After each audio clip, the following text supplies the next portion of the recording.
নমস্কার বন্ধুরা, আবার আমি চলে আসলাম রান্নাঘরে। আজকে আমি আপনাদের সঙ্গে শেয়ার করব বাউ মাছ। এই দেখুন বন্ধুরা, বাউ মাছ। এখানে আমি 5 টুকরা বাউ মাছ নিয়েছি। এখন আমি এই বাউ মাছগুলিকে রান্না করে আপনাদেরকে দেখাবো। এখন আমি ভালো করে ধুয়ে নেব।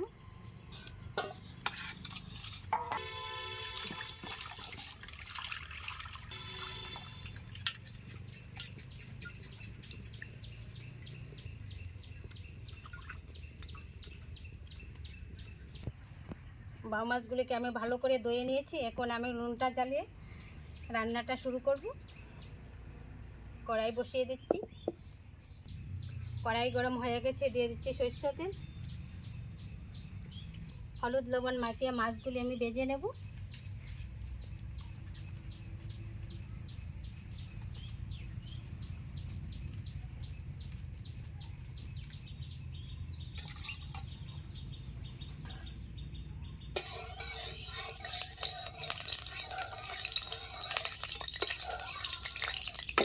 হলুদ লবণ আমি মাখিয়ে নিয়েছি, তেলটাও গরম হয়ে গেছে। মাছগুলি ভেজে নিচ্ছি।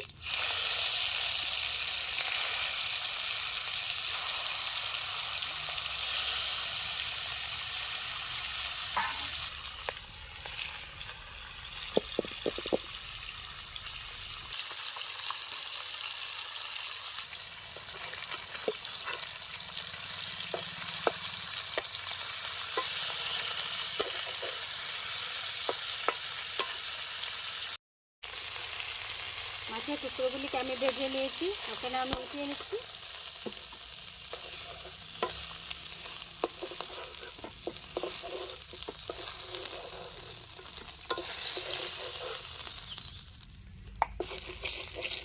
আবারও আমি দিয়ে দিচ্ছি একটুখানি সরষের তেল।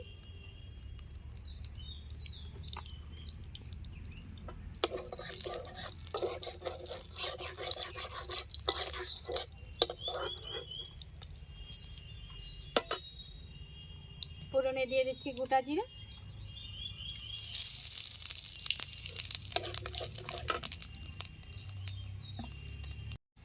দিয়ে দিচ্ছি পেঁয়াজ বাটা।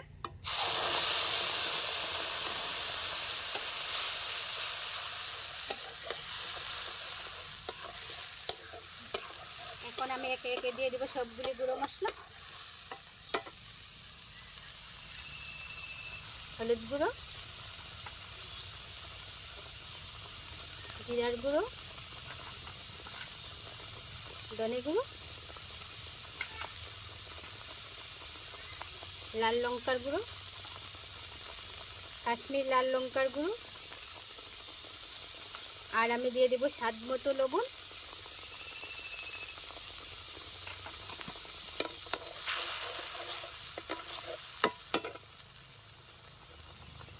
দিয়ে দিচ্ছি টমেটো কুচি,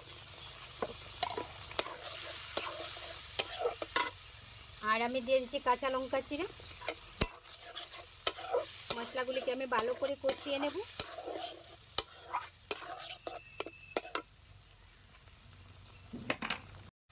মশলাগুলিকে আমি ভালো করে কষিয়ে নিয়েছি। এবার আমি দিয়ে দেবো জল।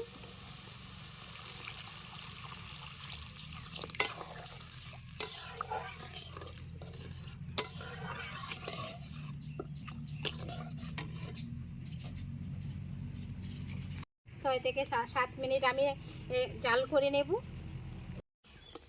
ঝোলটা খুব সুন্দরভাবে জাল হয়ে গেছে। এখন আমি দিয়ে দিব ভেজে রাখা মাছগুলি।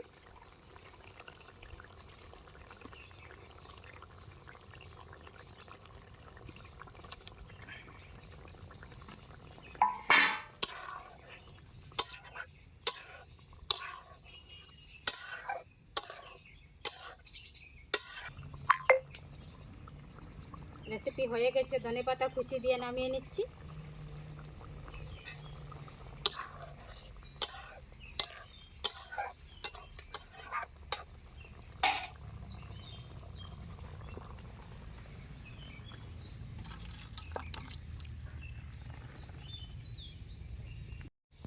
বন্ধুরা, বাউ মাছের রেসিপি তো আমি বানিয়ে নিলাম। আজকের পর্বটি আপনাদের কাছে কেমন লাগলো? যদি ভালো লেগে থাকে চ্যানেলটি সাবস্ক্রাইব করার অনুরোধ রইল। নমস্কার।